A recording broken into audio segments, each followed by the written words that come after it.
that I give him my late father's house because my mother told him he could.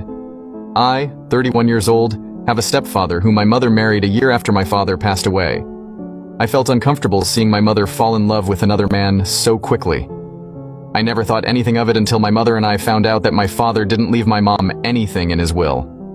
Instead, all of his assets and his beach home were under my name. My father left me a letter and I ended up reading it, finding out things I wish I never knew.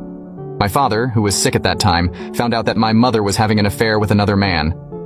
He told me that he had suspected it for a long time, ever since they found out that he had cancer.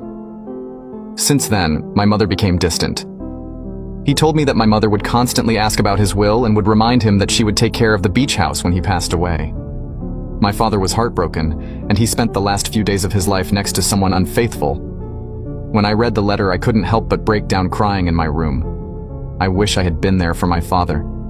The more I cried, the more I felt anger and hatred for my mother and my stepfather.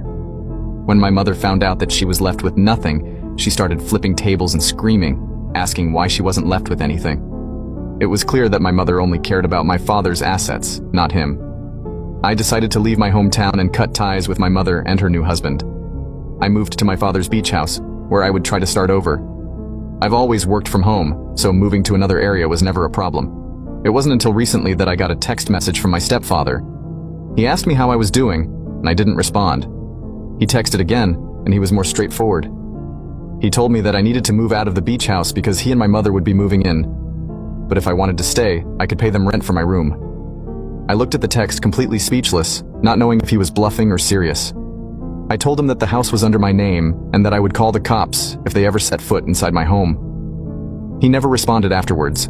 I thought that was the end of it, until a couple of weeks later when I got a notification on my phone while I was out grocery shopping that there was motion near my driveway. I opened the app and saw both my stepfather and mother stepping out of their vehicle as they continued to unpack their belongings. My heart sank, and I immediately felt anger inside me. I decided to call the cops ahead of time and told them that I had people trespassing on my property. By the time I arrived, the cops were already there. Now you can watch part 2 by pressing share and then more. My greedy stepfather is demanding that